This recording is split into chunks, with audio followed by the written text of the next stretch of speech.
Ira Schwartz is a PhD candidate in the Department of Anthropology at the University of Toronto. His research is centered in the Chalcolithic periods of the Southern Caucasus, Iraq and Jordan, with a focus on studying pottery and communities of practice. He's interested in how these things can inform about changes in social boundaries at multiple scales, from the household to the region. Ira is the recipient of ARISC Research and Mentoring Fellowship, supported with a grant from the U.S. Department of State Bureau of Educational and Cultural Affairs through a grant to the Council of American Overseas Research Centers, CAORC. Ira, floor is yours. I'm going to mute myself to avoid any problems. Thank you. All right, hi. Thank you for that, Diana. And thanks everyone for being here today. So today I'm just going to talk a little bit about a site that we identified in 2019 and have excavated for 2 seasons now, once in 2023 and then again this past April through June. And the site's called Azizkendi Tepe, after the nearby village of the same name. And we've been kind of very pleasantly surprised over the last 2 seasons of excavation at the site, with some interesting finds, especially with regards to the site's architecture, which I'll kind of be focusing on during this talk.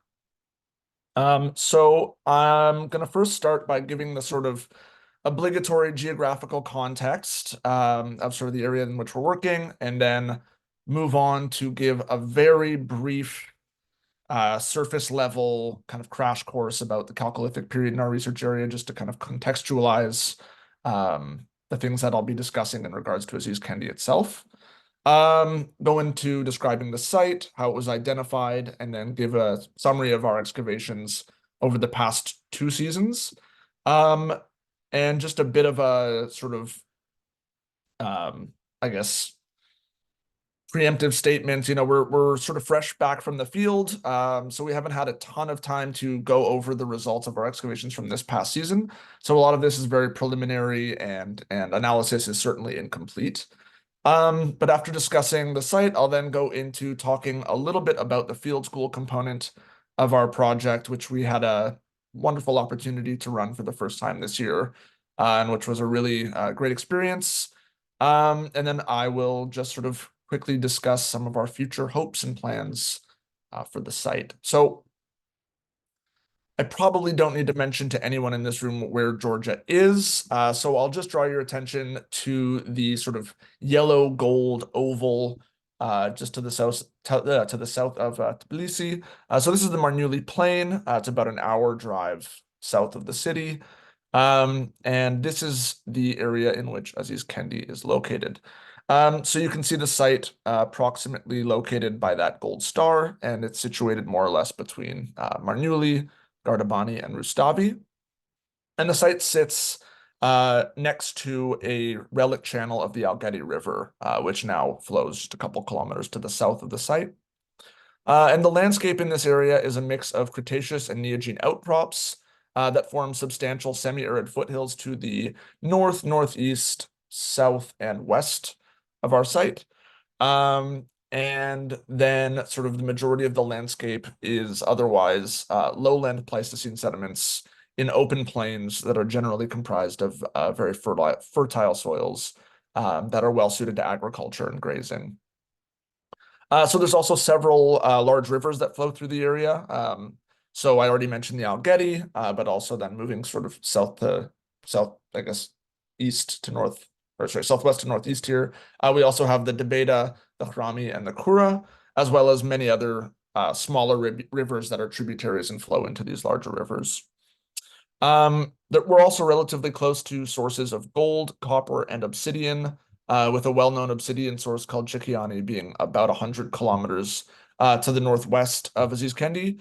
And this was the source of, I think the number is about 97% of the obsidian that we've so far collected from Azizkendi, something like that. And this was determined using PXRF, so portable X-ray fluorescence. And this was also an important source of obsidian for many other prehistoric sites in this area. We also have passes through the highlands to the north, south, southeast, and west here. So because of these passes, these mineral and metal resources, the mix of open fertile plains, numerous rivers, semi-arid foothills, etc. The region has acted as a junction for both inter and intra-regional travel in the past, and has also been a strategic location for settlement since the Paleolithic.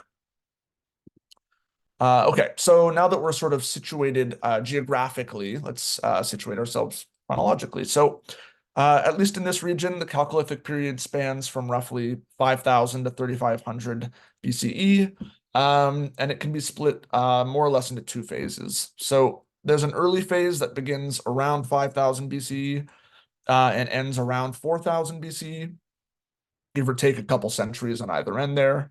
And this is a local material culture, so it's one that seems to have developed endogenously, kind of out of the Neolithic Leilatepe culture.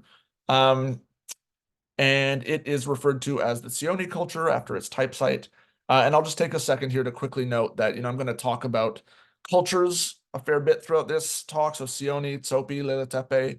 And I just wanted to quickly note, that these are just shorthands that I'm using to describe what is otherwise a very complex material assemblage or range of material assemblages that are variable from site to site and sort of across these time periods. In any case, so one of the key features of this transition from the Neolithic into the early part of the Chalcolithic is that the range of elevations in which people were occupying expanded from the lowland fertile plains where people were settling sort of near rivers during the Neolithic up into the highlands. And we don't know exactly why this happened. Some ideas are that maybe people were becoming more mobile in conjunction with increased pastoralism, or moving into the highlands to more intensively exploit highland mineral and metal resources, or climate change during this period. These are, of course, not mutually exclusive, and it could have been any combination of these. We're just not entirely sure what exactly caused this. Materially, there's sort of a mixture of both innovation and continuity. So metallurgically, we see some practices carrying over from the Neolithic, like cold hammering and annealing to make smaller items like beads, wire, bracelets, rings, things like this. And the primary material, if not the sole material for metallurgical practice during this time period, was either pure or arsenical copper. And arsenical copper is just a naturally occurring alloy of arsenic and copper, and it makes a sort of natural bronze, if you will. However, during the Chalcolithic period, sort of after the Neolithic, we then see the development of hot smelting technology and the use of molds and crucibles in the production of larger metal items like axes, adzes, knives, and things like this. For example, these axes from Leilatepe, which are from the sort of tail end of what you would maybe call the early part of the Chalcolithic here. The lithic industry, it shows some distinctions from the Neolithic. I'm not going to focus too much on this because it's really not my area of expertise by any means. But the sort of important takeaway in the context of this talk is that the preferred material in both the Neolithic and early part of the Chalcolithic, at least insofar as the chipstone assemblage is concerned, is obsidian. So that remains consistent from the Neolithic to the early part of the Chalcolithic. And then some ceramic styles also carried over from the Neolithic. For example, we still have basket impressed bases, and we also continue to have applied knobs on the exterior of vessels. But we also get some new forms during this region, or during this time period, excuse me. And one that I just wanted to touch on quickly is this sort of oblong casserole called a mangal. Hopefully you can see my mouse, but it's this right here. And that will come back into the discussion later on when I discuss the site of Azizkendi itself. So the late Chalcolithic then starts around the beginning of the 4th millennium and ends around 36 to 3500 BCE. And this period is sometimes called the Chaff Faceware Horizon or the Leilatepe period. And this is the span of time that Azizkendi was occupied. Sort of in contrast to the early Chalcolithic in this period, this seems to be a time of at least partially exogenous cultural development. So we see the introduction into the material assemblage of an array of new material culture, and the introduction of this material culture points to some substantial changes in social and cultural practice in this region. And I should mention here also the majority of sites that are kind of characterized as Leilatepe are found in Azerbaijan. And besides Azizkendi, there is only one other sort of Leilatepe period site in Georgia called Berkeldibi, which I'll just very briefly touch on in a little bit. So I mentioned that one of the names for this period is the Chaffaceware horizon, and that is because a very important feature of the material assemblage during this period is the introduction into the archaeological record of a type of pottery called Chaffaceware. So Chaffaceware is a type of pottery that's tempered with chaff. So it's the byproduct of harvesting wheat, right? You separate the wheat from the chaff. And this chaff temper appears as a fairly dense concentration of elongate voids on the surface of pottery. And you can see examples of this in the right-hand photo on this slide.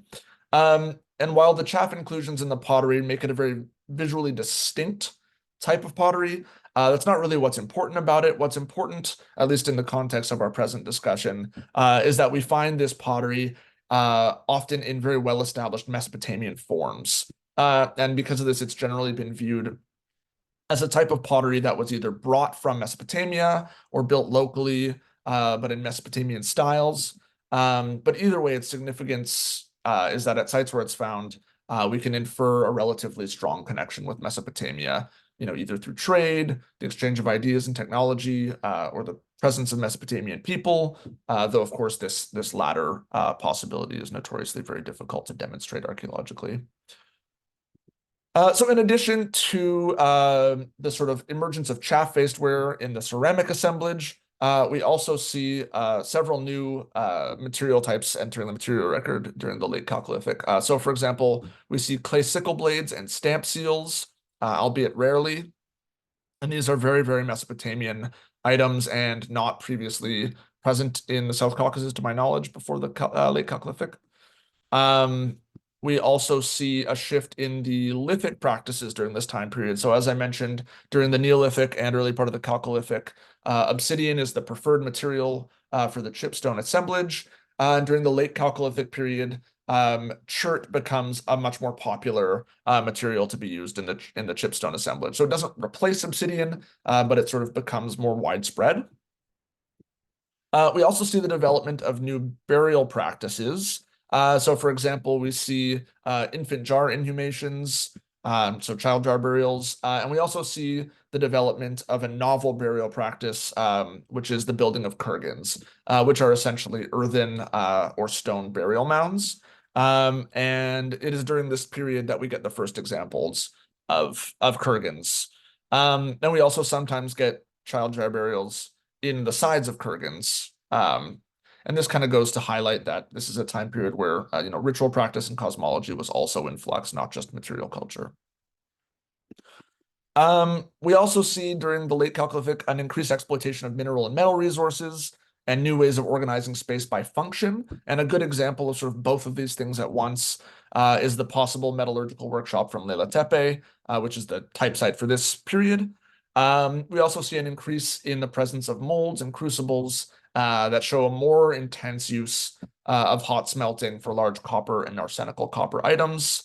We also start to see experimentation with other types of metals. I believe there's tin and nickel, evidence for tin and nickel bronzes during this time period, and also the smelting of silver and gold as well.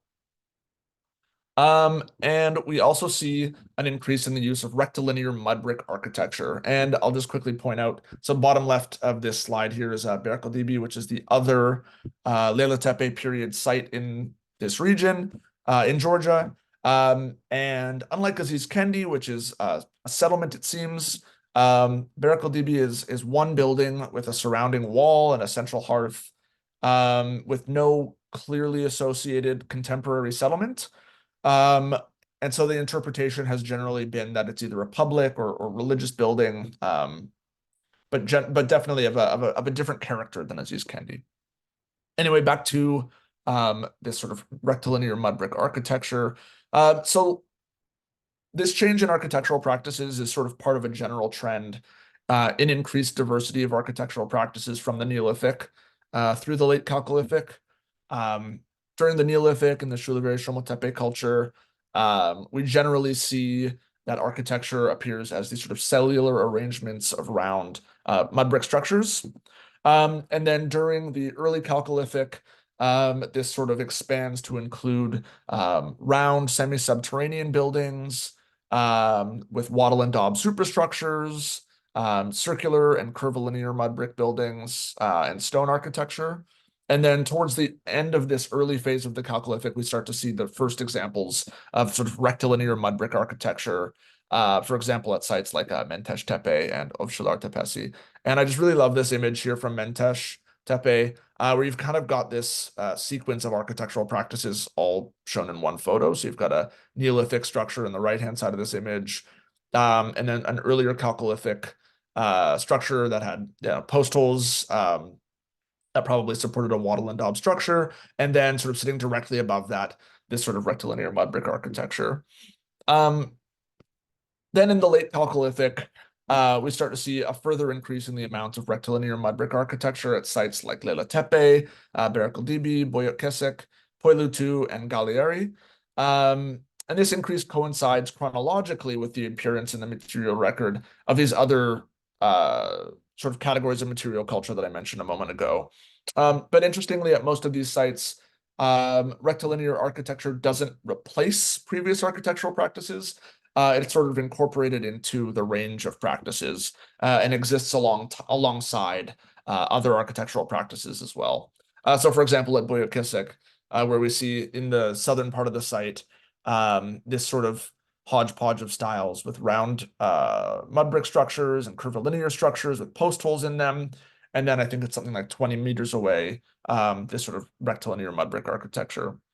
And so I'm sort of focusing on the architecture, because that is sort of a principal aspect of what we've been finding at Azizkendi. At least that's sort of one of the more interesting aspects of what we've been finding at Azizkendi. And also because architectural forms and styles are socially and culturally meaningful. The choices that people make regarding the form and style of their architecture is an expression of social identity, whether this is consciously expressed or tacitly understood and axiomatic. Also, the physical act of building is a group effort. And in non-industrial, non-urban communities, something that often is carried out by people who share a sense of real or fictive kinship or close social affiliation. So under these circumstances, ideas about what constitutes the correct way of carrying out building tasks and what the final product should look like is something that must be negotiated and ultimately agreed upon by participants, right? At least to some extent, whether these negotiations are verbalized or subconscious.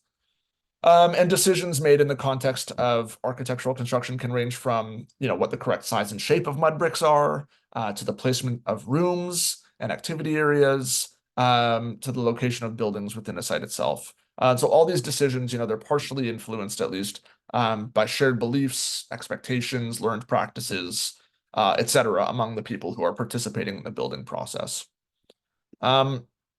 So as such, on a regional scale, when we see changes in architectural styles and settlement layout, especially in contexts where we see many other changes to material culture at those sites and in those regions, we can infer perhaps significant changes were occurring at the community level.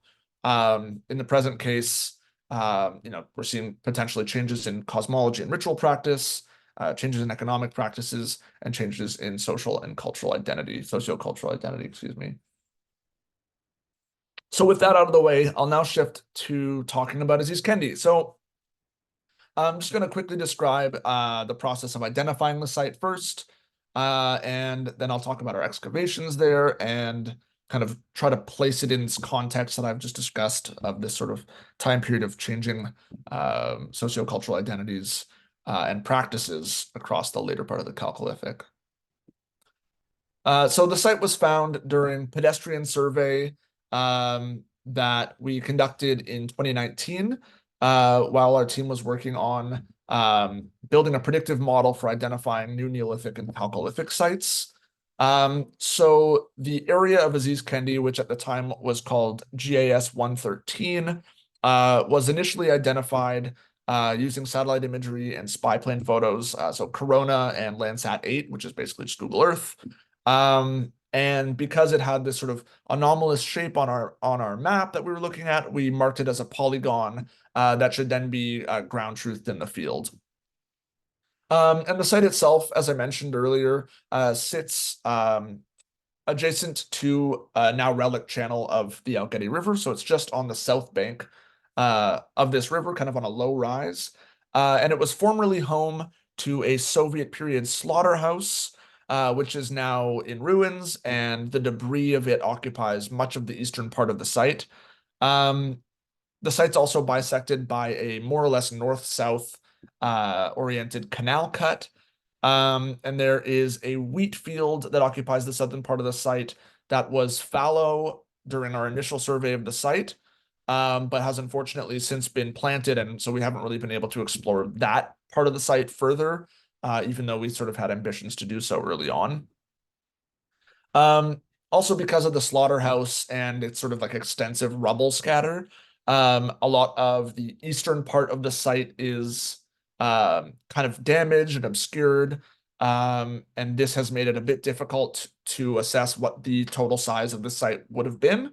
But just based on sort of the extent of the artifact scatter that we encountered while surveying, our sort of rough guess is that it's about 1 to 1.5 hectares in size. And our initial survey of the site, when we were ground truthing, involved just doing a random walk around the site. And the idea was just to collect pottery and lithics to get a sense of what the periodization of the site might have been.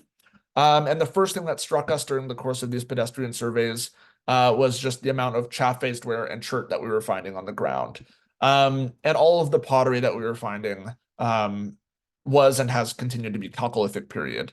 But finding all this chaff-faced ware and all this chert kind of excited us a little bit. We were kind of thinking, okay, this could be something interesting. So we decided to return later in the season to do a more intensive pedestrian survey. And what we did was we laid out a grid across the site. And at the intersection points of that grid, we measured out circles with a 50-meter radius, 50-meter area, excuse me. And then inside these 50-meter area circles, we collected all the artifacts that we encountered, and we plotted their density in GIS, just so we could visualize sort of where we were finding artifacts, and use that as sort of a stepping stone for future moves. And what we found was that the majority of materials were concentrated in 2 places. So one of the dense concentrations was down here in an area just sort of right inside that field that was fallow at the time and is now planted.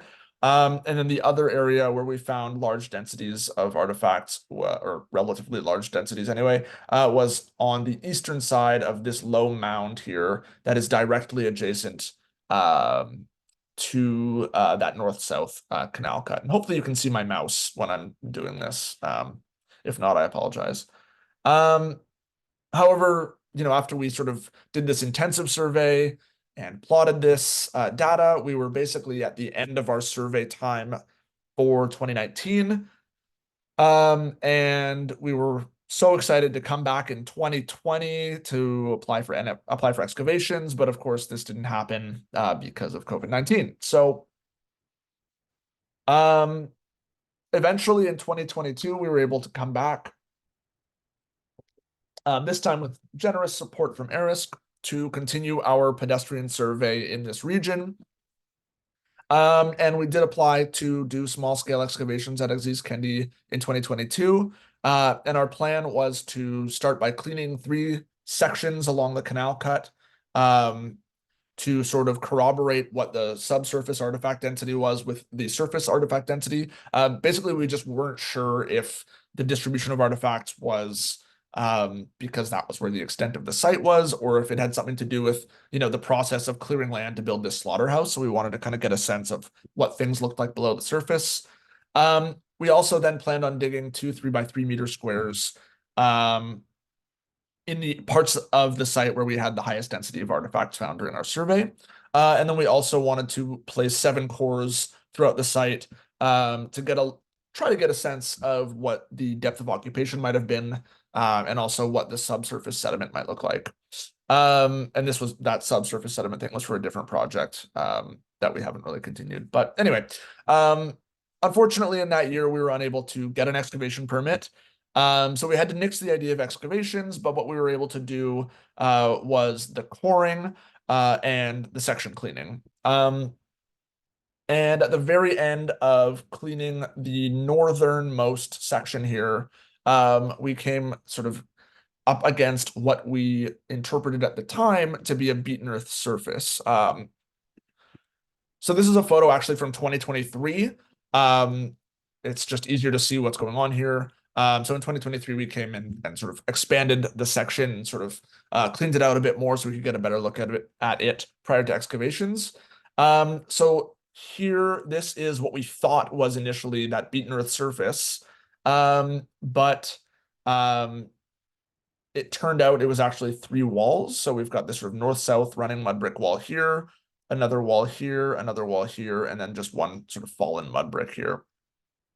Anyway, when we found what we thought at the time in 2022 was this sort of beaten earth surface, this sort of confirmed to us that there probably was architecture here.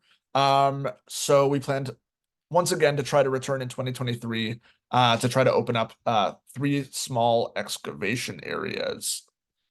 So here they are. So you can just kind of, right here was that section that we cleaned. And our plan was to first excavate a 3x3 meter unit directly adjacent to that section, just to see if we could find out, if there was any more architecture there, and what it looked like. And this square was called J10. And the naming of these units is just based on this grid system. And then depending on what we found in J10, we would then hop over and excavate 2 5x5 meter units. So J9 and K9. So our initial, 30 centimeters or so of excavation in this first 3x3 meter square were slightly disappointing. We weren't finding very much. The pottery we were finding was like very badly degraded, not a lot of diagnostic sherds. And really the only thing that we found, or the only 2 things that we found that would really be considered, architecture or exciting at that time were one sort of very poorly preserved beaten earth surface, which you really can't see it very well in this image. I apologize, but it's partially highlighted by this green polygon here. I guess, just take my word for it. But it was basically only discernible as a surface by, very slight texture and color change and a scatter of flat-lying pottery across it where it was preserved. And then we also found what was a hearth seemingly associated with this surface, though at the time we weren't entirely sure. Anyway, we kept digging down, and just below this poorly preserved surface and possibly associated hearth, we finally kind of came across some architecture. So sort of by the end of our excavations in this first unit, we had what appeared to be the footprint of a small building. So the north wall here, wall 9, and then a southern wall, which was wall 10, which you can't really see very well, but it's just basically right in our southern bulk, of course. And then wall 15 was that first wall that we found that we initially thought was a surface, and its continuation 18. So this created sort of the eastern, northern, and southern extents of this building that seemed to be supported by 1 to 2 post holes. So loci 13 and 14 here. And we weren't entirely sure what was going on with this building. We found no faunal remains, no paleobotanical remains, and we had this hearth that we weren't entirely sure where it was associated with, but it seemed to be associated with the phase directly above this. So potentially no hearth. And the vast majority of the pottery, if not all the pottery that we found in this building, was storage jars. So we kind of thought maybe it's just like a storage building, but we weren't entirely sure. So we're so happy to find this architecture. And so the next move was to move over to the west 1 unit and open up our excavations in J9, where we immediately had much better results. So we encountered architecture basically right at the surface level here. And over the course of excavation in these 2 units, we were able to identify that there are three principal occupation phases at the site. So the lowest phase, which you can see in this sort of beige brown here, which we only encountered in J10. And I'll just quickly apologize. This is not the correct color. This should be gray. These are phased with the middle occupation layer that we found, which was sort of the most dense architecturally, and the one that I'm going to focus on for the most part for the rest of this talk, because once we found this and noticed how well preserved it was, we decided to sort of focus our excavations on this level.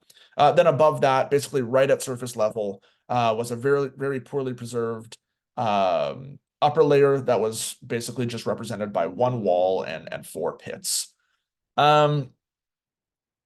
After we finished J9, we then began excavating in K9. However, due to time and personnel constraints, we only excavated the northernmost 2 meters of this square, got to the top of architecture, and then stopped there for the season. So I'll just kind of focus on what happened in J9 in the 2023 season. So we identified a series of what we interpret as kilns, ovens or kilns, in the northern part of this unit. So you can see them 1, 2, and 3 here. We also identified a mud brick lined clay mixing bin here, and 2 rectilinear mud brick rooms here, that at the time we interpreted as potentially being part of a storage facility, though that view has changed dramatically after this season, and I'll show you that in a second. So in this oven or kiln, we were fortunate that it was sort of half preserved in section. And in that section, we found one nice chaff faceware triangular rim storage jar that was sitting right in the ash of that kiln and then sealed under the collapsed mud brick sort of roof of that kiln. So this was really helpful for us, giving us a good sealed context to be able to sort of relatively date this layer also to the Leilatepe period, to the Late Chalcolithic. And we also had this sort of figure 8 oven here, which was interesting. So it had an opening between them and then another opening to the southeast, and I'll sort of talk about that again in just one moment. And then we interpreted this as a clay mixing bin, mostly because it was completely full of clay and red oxides and badly damaged, deteriorated small pieces of pottery. And then at the bottom of this pit, there was this sort of seemingly intentionally placed large flat stone that we sort of assume was used in some part of the clay mixing process. We don't know, but it was seemingly intentionally placed right at the bottom. It was the only thing in this pit besides clay, oxides, and little bits of pottery. So the sort of these figure 8 ovens and the fact that they're clustered together was interesting to us because it is something that has few to no parallels in the South Caucasus, and is more reminiscent of these sort of figure 8 ovens or clusters of ovens that you see in places like Gurdikala and Kanishai in Iraqi Kurdistan. So, the only example to my knowledge that is sort of similar is this cluster of 3 ovens from Mentesh Tepe, which I believe this phase is a little bit earlier than us. I think it's like around 4200 to 4000 BCE, so not contemporary. But nonetheless, this sort of clustering of ovens and their figure 8 form is something that has more parallels in Mesopotamia. Materially, we found quite a mix of both local and Mesopotamian pottery forms. But what was particularly interesting about the pottery is that the majority of bowls and storage jars were Mesopotamian forms, and the cooking pots were almost universally South Caucasian forms. So we had ovoid cooking jars or ovoid cooking pots, and I mentioned those sort of elongate casseroles called mangals earlier. We found several of those as well. So again, this mixture of sort of Mesopotamian, Leilatepe forms for bowls and storage vessels, coupled with local cooking vessels, kind of shows this blending and mixture of practice and culture during this period, and especially at Azizkendi. And then here's just some of the small finds. In the ovens, we found several pieces of burnt clay. We found some jar stoppers and ceramic scrapers sort of directly in the vicinity of the ovens as well. This is that large rock that seemed to have been placed directly inside the clay mixing bin. And then we found one very small piece of pure copper as well during those 2023 excavations. The lithic assemblage, at least the chipstone assemblage, was a mix of obsidian and chert, as I mentioned before. Though relative to other Leilatepe sites, we have more obsidian, at least as a proportion of the assemblage. And obsidian was used for primarily wedges and blades, while chert was used primarily for scrapers, blades, and sickle elements. Okay, so that's the end of the 2023 season. So this year we came back and opened up 2 new units, so I9 and K10, and returned to K9 and J10 to finish excavations there. And our goal for this season was to see if we could identify domestic architecture associated with this sort of cluster of ovens or kilns and the clay mixing pit. We also wanted to see if there were more ovens or kilns nearby, sort of get a sense of whether or not this was the full extent of this pyrotechnical area or if it continued on. And we also wanted to see if we could get a view of site density, and also if there was any sense of sort of spatial organization at the site. And the result of this season's excavations were this. So we're pretty excited by this. This year we found the nearly complete footprint of what appears to be a tripartite building. So here it is, sort of crudely outlined in orange. It's our building 1. And if you can't really make it out too clearly here, you can see it in this top plan here. And interestingly, after subsequent excavations, it turns out that first wall, or those first 3 walls we identified, were actually part of the eastern wing of this building and formed a small chamber of that eastern wing.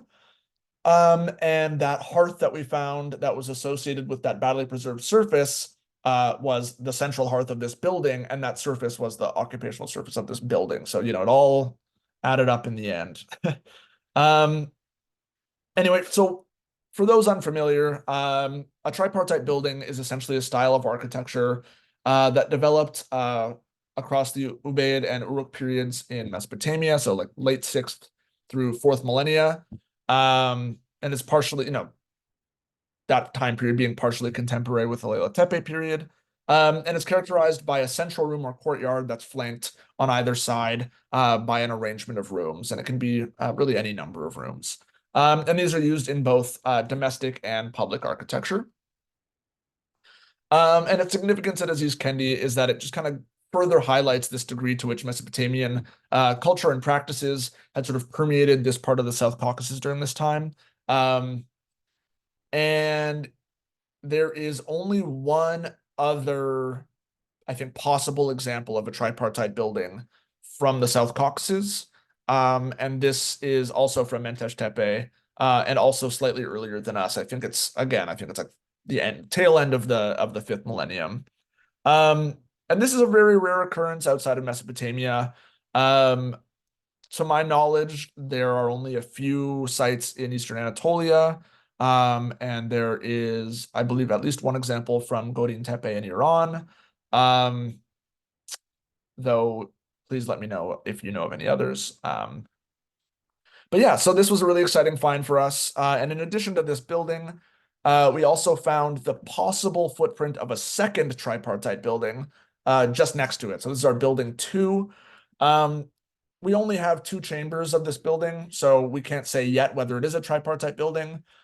We believe we may have the 3rd sort of recessed room here to the east, though we don't have that north-south wall to close it in yet, so we're not entirely sure whether this is a 3rd room or a wall that's part of a feature. We're not entirely sure yet. So one of the reasons why we want to sort of come back and continue excavating is we want to expand to the west here and see if we can get the 3rd, or if there is a 3rd room for this tripartite building. But the placement of building 2 directly beside building 1, it also kind of hints at the possibility that this was a densely occupied site, the fact that these buildings were placed so close to each other. We also had a couple of ancillary buildings that were built right up against buildings 1 and 2. So it's a little bit difficult to make out in this image. But there were 2 mud brick walls here at a right angle, with the sort of east-west one directly abutting the tripartite building, building 1. And this could be another large building. We don't know. As you can see, we have a very small amount of the footprint of it so far. And then we had this sort of enigmatic curvilinear building, which was pretty much like chock full of ash, and little bits of pottery. So a lot of the ash also came from, it's kind of hard to tell, but there's sort of a passage right through here. A lot of the ash was coming from sort of right in here. So we don't really know what to make of this yet, but just kind of an interesting little building built in the gap between buildings 1 and 2. We also found several new ovens or kilns, and bins and installations.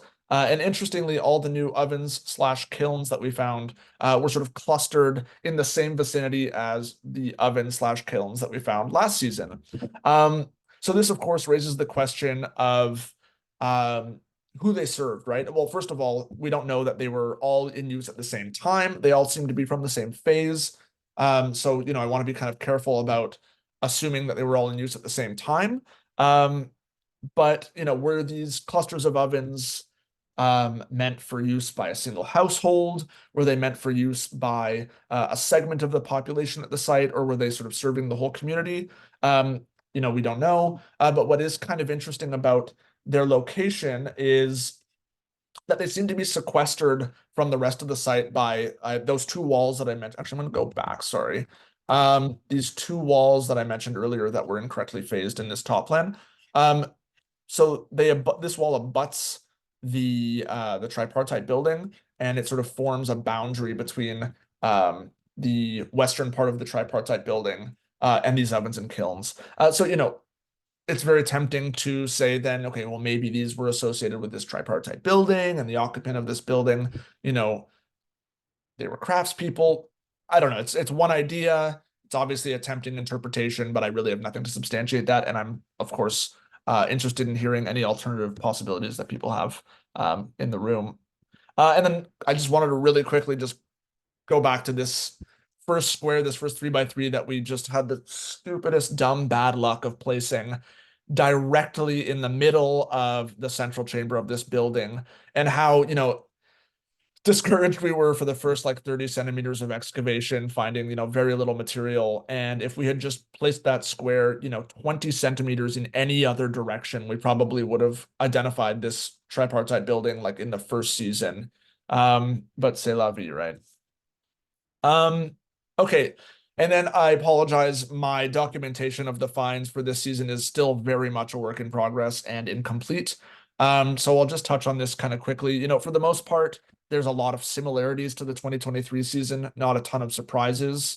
So we can kind of look at these as one assemblage to kind of get a fuller look at the site. We found a small chert core, a couple of grinding stones, some small hand mortars, and largely the pottery was still in line with that sort of division that we found last year. So still largely bowls and storage vessels being sort of Leilatepe style pottery, Chafes-ware pottery in Mesopotamian forms, and then local vessels occupying the majority of the cooking pots. It is worth noting that this year we found our first faunal remains, which were few in number and highly fragmentary, but our faunal analyst has said that they are probably sheep goat. We also still have found no paleobotanical remains, and our sort of working hypothesis for this is that the ground it's clay, so it's holding water, and we think that it's just waterlogged a lot of the time, and that just leads to really poor preservation of organic materials. We also found bitumen in large trunks, which was interesting, and seems to also have been sort of associated with the kilns and pyrotechnical installations, excuse me. And I apologize, I don't have any images of lithics right now. My lithicist is still in the field and has not been able to access their hard drive with all the photos to send me. So that'll have to wait for another time. Anyway, so all these things taken together, the tripartite building, the mix of local and Mesopotamian ceramic forms, the fact that local pottery seems to be more common for cooking vessels, while Mesopotamian pottery is more common for serving and storage, and the mixed lithic assemblage of both chert and obsidian. All of these things taken together seem to suggest that Leilatepe sites like Azizkendi, these were places where practices and traditions were being brought together from two distinct worlds to create something new. People at this site were engaging in traditions from two very different places. And at the regional scale, we see that at times, where people were mixing these things together to create entirely new traditions and entirely new social realities, as evidenced with the emergence of things like kurgan burials. We're also seeing, important changes to the to the organization of space, changes in architectural practices, and introduction of new materials and forms to the tool and pottery assemblage. All of this together kind of going to show that this is a time of sort of sociocultural flux and development. Okay, so I just wanted to shift now to very quickly discuss our field school component of the project. So we were very fortunate this year to be able to run our project as a field school for the first time. And this is our crew here, sort of reclining in our tripartite building. And so we brought 8 students, both undergraduate and master's students from the United States, Canada, and Georgia. And students were able to participate in every part of the project. So from laying out the grids for the new units that we excavated to managing all their own data recording, artifact drawing and analysis, flying our drone and taking drone photos. They drew all their own scale top plans every day, made their own field journals, and then, of course, participated in every part of the excavation process as well. And the idea was that over the course of the season, we kind of wanted to encourage more autonomy and encourage more confidence so that they would feel comfortable sort of making their own decisions and managing their own day-to-day tasks, like their own data recording and things like this. And the sort of ultimate goal was that, by the end of the project, they could go on to any other project and sort of, if someone said, we need someone to draw a section drawing for us, they would be well equipped to go and do that. And this certainly was the case. And 2 of our students were really, really, they were all incredible, but 2 of our students really sort of stepped up. And so Sam on the left-hand side of the slide here and Liana on the right-hand side, they both really excelled and were co-supervising squares with us by the end of the season. They were just really squared away, really had an eye for it. And it was really rewarding to sort of see these students grow and develop as archaeologists over the season. Another part of the project was that we did several experimental archaeology projects, including making bone tools and learning how to nap obsidian. But our biggest project was that we made pottery and built a kiln from scratch in which to fire that pottery. And this was really fun for the students and very informative. And they kind of learned the entire chain repertoire from gathering the clay from a natural source to processing that clay, forming it into mud bricks, and then building the kiln itself, and finally firing their pottery that they made from clay that we sourced and tempered, actually from very close to Gadashvili. And here's some of the sort of, best, well, maybe not best, most enjoyable to look at examples of the pottery that they made. Okay, so future plans. Well, we're hoping to go back to Azizkendi in the next couple of years. And principally, like first and foremost, what we want to do is expand our excavations to the south and west. So this is mostly, because we need to get a sense of whether or not building 2 is another tripartite building. And we need to see if there are any other domestic structures sort of in the vicinity to, again, sort of get a better look at the density of occupation at the site. We also want to remove some of the portions of the middle horizon here to get down to the earliest occupation layer. And I should probably mention, sorry, I missed this earlier. So we placed a core basically right here and directly below that sort of first building that we found at the bottom of our first excavation unit. It's about 2.5 meters of fine silt, fine sterile silt. So we're confident that this is the lowest occupation level. and that the whole site is, late Chalcolithic. But we need to dig down to get a better look of this earliest occupation level, and get a sense of what the spatial organization of the site looks like down there, what the density of occupation is there, and how this sort of compares with what we have in our middle occupation level. We also want to dig test pits elsewhere on the site so we can sort of establish the spatial extent of occupation. And then lastly, maybe the most important thing is we need to get radiocarbon dates. So we've taken several samples. We will be sending those out shortly. But presently, all we have is relative dating through pottery and through comparative assemblages elsewhere. So one of our highest priority tasks for the immediate future is to get radiocarbon dates so we can actually get a good range of dates for when this site was occupied. Anyway, that is all for now. Thank you so much for being here and for your time. Until next time. Thank you very much. Now